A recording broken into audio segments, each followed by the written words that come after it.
Praise the lord. ప్రభునందు ప్రియమైన వారలారా, ఈ లోకంలో ప్రతి మనిషి హృదయంలో ఏదో ఒక భారాన్ని మోస్తూ ముందుకు సాగిపోతున్నాడు. కొందరు కుటుంబ విషయాలై, ఇంకొందరు వారి భవిష్యత్తు విషయమై, కొంతమంది సేవకులైతే వారి సేవా విషయమై, ఇలాగా ఎవరో ఒకరు మన హృదయాలలో భారాన్ని మోస్తూ సాగిపోతూ ఉన్నాం. కొందరైతే దాని గురించి బయట పెట్టగలుగుతున్నారు, ఇతరులకు చెప్పుకోగలుగుతున్నారు. మరికొందరైతే దాని హృదయంలోనే దాచుకుని ఎవరికైనా చెప్తే ఏమనుకుంటారో, ఎలాగా ఈ భారము ఈ విచారము తొలగిపోతాయి అని వారిలో వారే మదన పడిపోతూ కృంగిపోతూ ఉన్నారు. అందుకనే బైబిల్లో ఒక చక్కని మాట ఉంది. సామెతల గ్రంథము 12వ అధ్యాయము 25వ వచనం. ఒకని హృదయంలోని విచారము దాన్ని కృంగజేయును, దయగల మాట దాన్ని సంతోషపెట్టును. నిజమే కదా, మన హృదయాలలో ఉన్న ఈ రకరకాల విచారాలు మన హృదయాన్ని కృంగదీస్తూ ఉన్నాయి. విచారం అంటే కేవలం బాధ మాత్రమే కాదు, అది మనస్సును ప్రతిదినము నలగగొట్టే హృదయంలో ఉన్న భయంకరమైన భారం. ఇది మనల్ని ఒంటరితనంలోకి, నిరుత్సాహంలోకి, నిరాశలోకి, ఇటువంటి పరిస్థితుల్లోకి మనల్ని తీసుకువెళ్తూ ఉంటుంది. దీనివలన మనం నిగ్రహాన్ని కోల్పోతాం. మన ముందున్న భవిష్యత్తు ఏంటో మనకు అర్థం కాదు.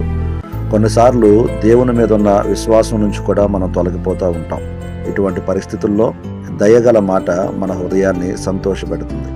ఎంతో విచారంతో, దుఃఖముతో, వేదనతో తన పరిస్థితిని ఎవరు అర్థం చేసుకోలేని సమయంలో హన్నా దేవుని దగ్గరకు వచ్చి దేవుని దగ్గర ప్రార్థన చేసింది. ఆ ప్రార్థన దేవుడు ఆలకించి తన విచారమును కొట్టివేశాడు.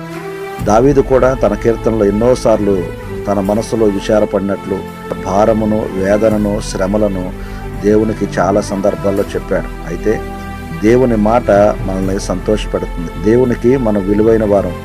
దేవుడు మనల్ని ఎప్పుడూ మర్చిపోడు. నీ బాధలు, నీ విచారాలు, నీ దుఃఖాలు ఇవన్నీ తాత్కాలికమే. మనకంటూ దేవుని మీద ఒక నిరీక్షణ ఉంది. ఆయన మనల్ని ఎంతగానో ప్రేమిస్తున్నాడు. మనుషుల మాటలు కొన్ని మనల్ని గాయపరుస్తూ ఉంటాయి.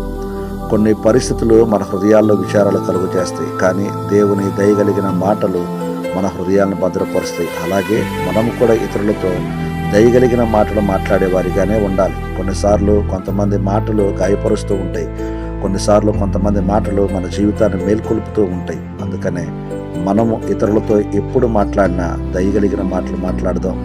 మనము దేవుని సన్నిధిలో చేసే ప్రతి ప్రార్థన విషయంలో మన విచారాన్ని ఆయన దగ్గర చెబుదాం. మన హృదయమును బలపరుచుకుందాం. ప్రార్థన. దయగలిగిన మా యేసయ్యా, మీకు స్తోత్రములు.